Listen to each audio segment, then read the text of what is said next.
Assalamu alaikum, bienvenue sur Paix et Sagesse. Si vous êtes en train de regarder cette vidéo, ce n'est pas simplement parce qu'elle est apparue sur votre écran par hasard. Beaucoup de personnes consomment des contenus chaque jour sans y prêter attention, mais certains messages arrivent à un moment précis, dans un état précis, pour une raison précise.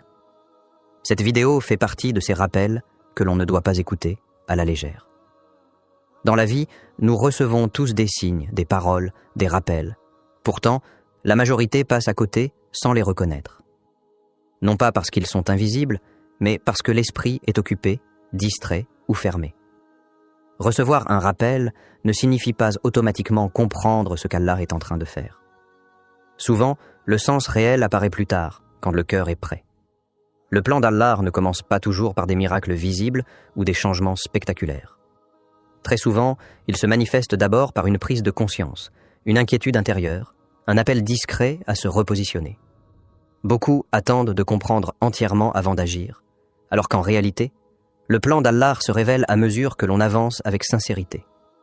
Cette vidéo n'est donc pas là pour divertir, ni pour provoquer une émotion passagère. Elle demande une écoute attentive, sérieuse, responsable. Prenez ces minutes comme un moment de réflexion réelle. Ce que vous allez entendre peut concerner directement votre situation actuelle, mais la manière dont vous allez y répondre dépend entièrement de vous. Recevoir un rappel ne signifie pas nécessairement vivre quelque chose d'extraordinaire ou d'inexplicable. Dans la réalité, les rappels d'Allah prennent des formes simples, concrètes et parfois ordinaires.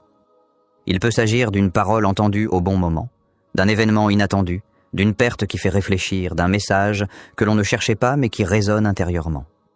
Le rappel n'est pas toujours spectaculaire, mais il est toujours porteur de sens. Beaucoup de personnes pensent qu'un rappel doit provoquer une émotion forte ou un bouleversement immédiat. Cette idée crée souvent de la confusion. En vérité, le rappel agit d'abord sur la conscience.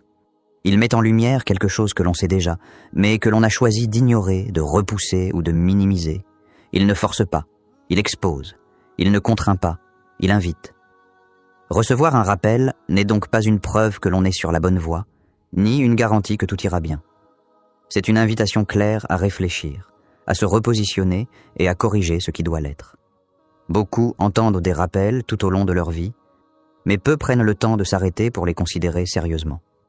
Écouter sans agir devient alors une habitude dangereuse, car le cœur s'y habitue et perd peu à peu sa sensibilité. La responsabilité commence précisément après le rappel. À partir du moment où une vérité est exposée, chacun devient responsable de la manière dont il y répond. Ignorer volontairement un rappel n'est pas une simple négligence, c'est un choix. Allah n'impose pas son plan de force. Il guide, il rappelle, il avertit, puis il laisse à chacun la liberté d'accepter ou de refuser. Comprendre cela est essentiel. Le rappel n'est pas une fin en soi, il est un point de départ. Ce qui compte réellement, ce n'est pas d'avoir entendu, mais d'avoir répondu par une action, même minime mais sincère. Beaucoup de personnes parlent du plan d'Allah comme s'il devait obligatoirement apporter un soulagement immédiat, une réussite visible ou une solution rapide. Cette perception crée des attentes irréalistes et conduit souvent à la déception.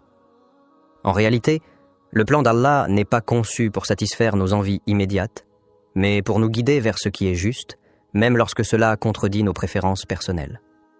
Le plan d'Allah n'est pas toujours confortable.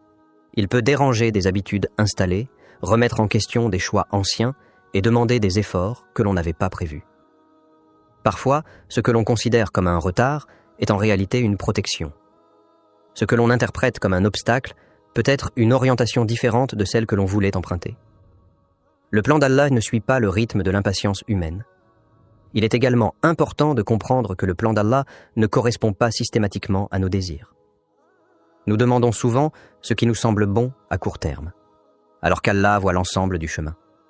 Certaines portes se ferment malgré nos efforts, certaines situations persistent malgré nos prières, et certains silences durent plus longtemps que prévu. Ces moments ne signifient pas l'abandon, mais une sagesse à l'œuvre que l'on ne perçoit pas immédiatement. Le plan d'Allah peut donc passer par des épreuves, des pertes ou des périodes de confusion. Ces étapes ne sont pas des punitions systématiques, mais des moyens de purification, de recentrage et de préparation. Beaucoup souhaitent les résultats sans accepter le processus. Or, dans la sagesse divine, le processus est souvent aussi important que l'issue. Il faut enfin rappeler une vérité essentielle. La sagesse d'Allah dépasse largement la compréhension humaine. Ce que nous jugeons injuste ou incompréhensible aujourd'hui peut se révéler, avec le temps, être une immense miséricorde. Reconnaître les limites de notre compréhension est une étape clé pour accepter le plan d'Allah avec confiance et lucidité. Beaucoup de personnes affirment croire au plan d'Allah, mais dans les faits, elles passent à côté parce qu'elles restent attachées à ce qui les rassure. Le confort, même lorsqu'il est spirituellement vide, devient une zone de sécurité difficile à quitter.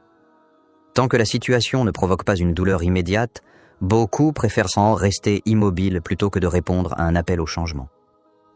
La peur du changement est l'un des blocages les plus répandus. Changer implique de renoncer à certaines habitudes, de revoir ses priorités, et parfois d'accepter de perdre ce qui semblait stable.